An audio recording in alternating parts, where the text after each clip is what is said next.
De solides demeures dans un endroit qui évoque la mer, les voyages, c'est Saint-Malo. Autour de la ville des corsaires, il y a bien sûr les célèbres Malouinières. Reportage de Michel Fulat et Éric Bourbotte. C'est une cité corsaire, d'aventuriers, d'écumeurs d'océan. Avec ses remparts de granit indestructibles, sa ville close, fortifiée par Vauban, et ses riches armateurs flattés par Louis XIV qui les appelait ses messieurs de Saint-Malo. Bien ça, c'est la maison type d'armateur de Saint-Malo. Nous sommes en 1700, les Malouins sont très riches. Nous sommes 16 000 habitants sur 16 hectares. On prétend à Paris que le quart de l'or de la France est à Saint-Malo. Les Malouins donc ont les moyens de construire ces splendides maisons. Comme l'hôtel de la famille Magon, directeur de la Compagnie des Indes en 1740. Bâti en granit de Jersey, ces appartements recèlent des escaliers secrets. Il y en a 6 comme ça dans la maison. Ça permet au personnel de circuler dans l'épaisseur des murs et donc de ne pas prendre de grand escalier qui était réservé à l'armateur, donc à M. Magon. Les armateurs avaient aussi prévu des caves sous le niveau de la mer. Ces caves servent donc à entreposer le café, le chocolat, les épices, le thé, la vanille, la cannelle et bien d'autres produits qui arrivaient des Indes, de Chine et d'ailleurs. Ces messieurs de Saint-Malo s'enrichissaient surtout grâce à ces affaires, puisque ce sont surtout de gros négociants, de très grands hommes d'affaires qui vont leur permettre d'avoir hôtel particulier en ville et malouinière à la campagne. Ces armateurs fortunés et grands navigateurs, quand ils revenaient de leur périple, fuyaient l'horizon maritime, préférant la verdure. Protégés par de hauts murs comme à la Ville-Bague, fastueuse malouinière construite pour la famille Magon. À l'époque, on se partageait entre la maison des villes et celle des champs.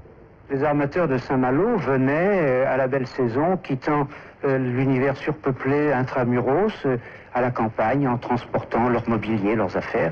Et ils étaient dans cette maison qu'ils avaient fait construire par les gens auxquels ils s'adressaient également pour construire leurs bateaux. C'est pour ça que vous y trouvez facilement des évocations de cette construction navale.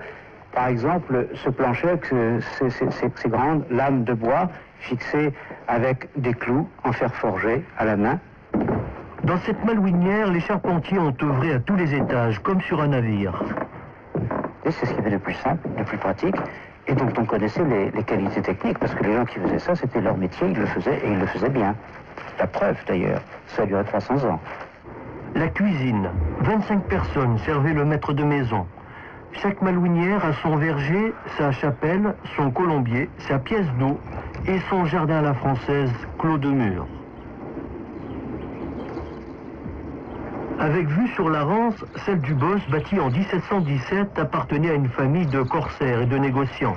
Depuis 25 ans, les Picards la restaurent à leurs frais. On y trouve encore ses statues du XVIIIe siècle.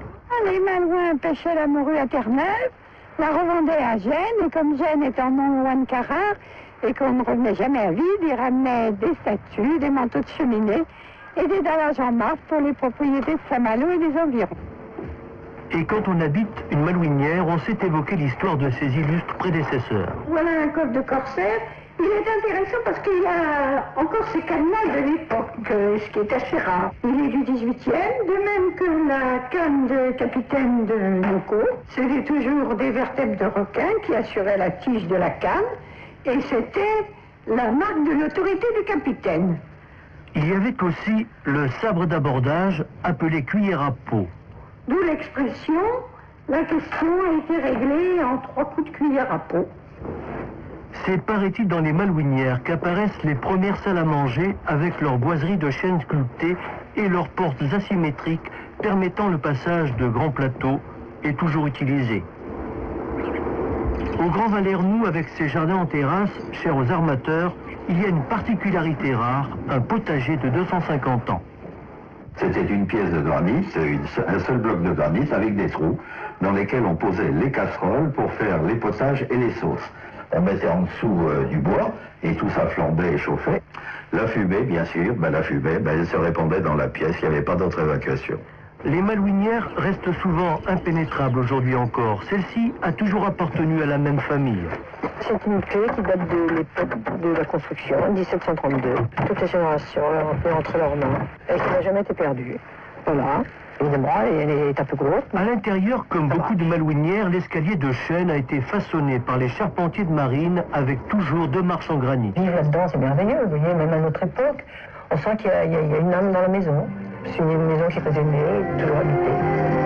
Aujourd'hui, il reste 60 malouinières entre Cancale et Saint-Malo, souvent cachées dans la campagne, à l'abri des regards.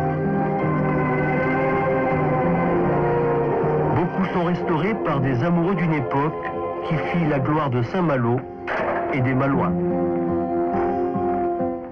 Saint-Malo qui accueillera le week-end prochain le 8e festival des étonnants voyageurs des écrivains.